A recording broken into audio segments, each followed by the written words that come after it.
Thanks for joining me on episode 1239 of the Inspired Stewardship Podcast. I'm Daryl Lyons, author of 18280. I challenge you to invest in yourself, invest in others, develop your influence, and impact the world by using your time, your talent, and your treasures to live out your calling.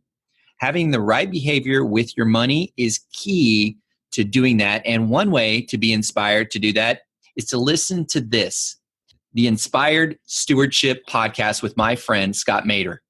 And recognize that the impact of this is really big. It can keep you from trying new things. It can keep you from succeeding at your goals because you self-sabotage your behavior. It's something that you really need to identify and work through. And again, oftentimes it can rise to the level that you need professional help from a therapist to do that. Welcome and thank you for joining us on the Inspired Stewardship Podcast.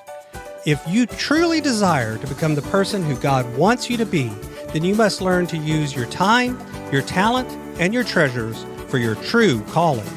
In the Inspired Stewardship Podcast, you will learn to invest in yourself, invest in others, and develop your influence so that you can impact the world.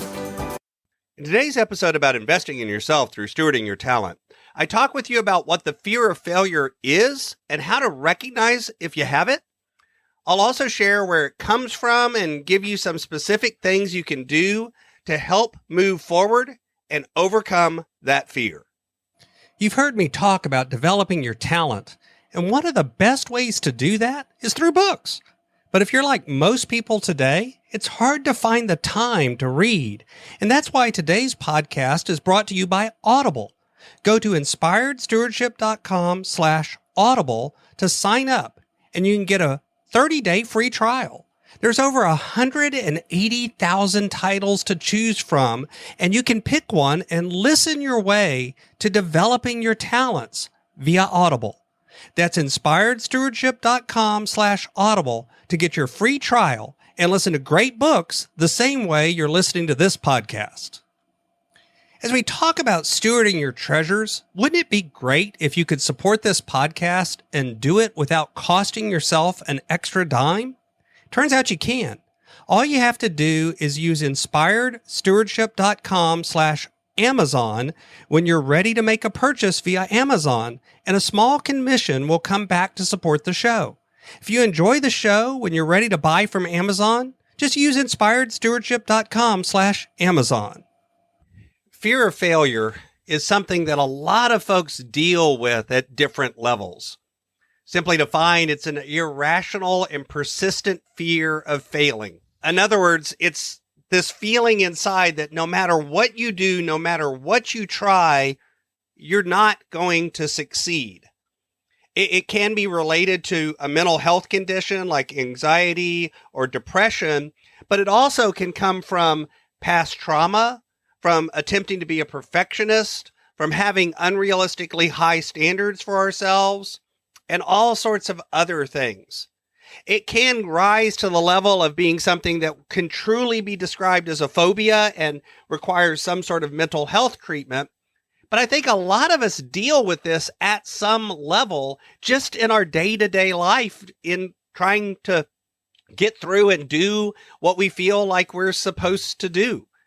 Some of the symptoms of that, some of the behaviors that you can exhibit that indicate that there may be an underlying fear of failure going on are suffering anxiety every time you try to do something or have a new goal or new task, avoidance kinds of behaviors, putting it off or making sure that other things come up so that you don't have to do those tasks, feeling that you have a loss of control or no control over your own destiny or your own choices, having feelings of helplessness or powerlessness, all of these sorts of underlying symptoms that include sometimes actual physical symptoms like you raising your heart rate, chest tightening, difficulty breathing, trembling, dizziness, all of these sorts of things show up in our life.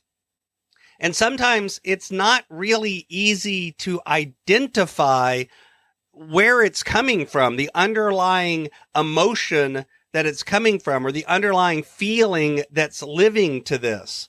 some examples that can lead to this sort of underlying feeling is simply believing that you don't have the skills or knowledge that you need to do it, feeling that you won't be able to achieve your goals no matter what you try, exhibiting procrastination, not just a little bit, but to the point that it affects your ability to perform or ability to finish on time. You're setting yourself up so that it automatically fails. When you're describing your goals and your task, always telling people that you're probably going to fail anyway so that their expectations remain low. Consistently underestimating your own abilities so that you don't feel you let yourself or anyone else down. Constant worrying about imperfections or shortcomings that you feel will make other people think less of you. And worrying all the time that others will be disappointed in you because of you failing. This can come from your past history. If you were raised in a household where people were highly critical or unsupportive, then a lot of times that leads to an adult fear of failure because you have this feeling that no matter what you do, you can't live up to others' expectations. Sometimes you define success in such a tight way that if it doesn't occur exactly the way you had it planned, this kind of perfectionism idea, then that's a failure. When in reality, you may have actually achieved the underlying goal, but you simply had it happen in a different way. And then, of course, having a history of trauma or something traumatic, like a major event where it did go really wrong. And because of that, you've now extrapolated that everything in your life is going to be like that, can lead to a feeling of failure in other areas. And recognize that the impact of this is really big. It can keep you from trying new things. It can keep you from succeeding at your goals because you self-sabotage your behavior. It's that you really need to identify and work through. And again, oftentimes it can rise to the level that you need professional help from a therapist to do that. But some of the underlying techniques that you can use is making sure that you sit down and you really think through and visualize not just your goals, but your thoughts, your feelings, and what you're doing around those goals. And where is it coming from? What's the underlying meaning behind it?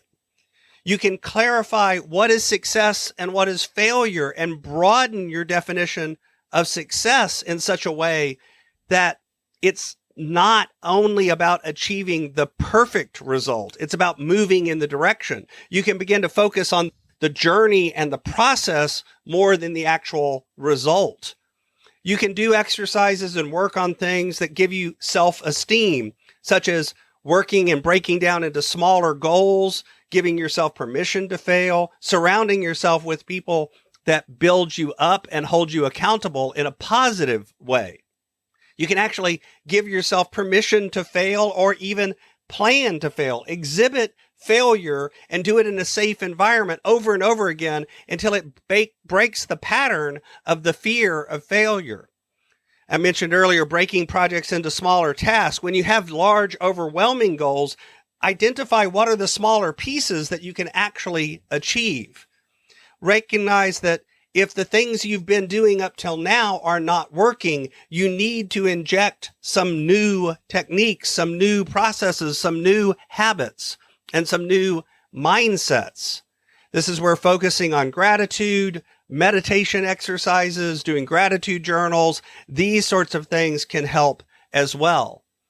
And then again, working with someone else, either a coach or a therapist, depending on your situation, can also be very helpful because it can help you make sure that you've got that external accountability and a voice speaking into your life that sees a little bit from outside of what's going on in your life. Thanks for listening. Thanks so much for listening to the Inspired Stewardship podcast.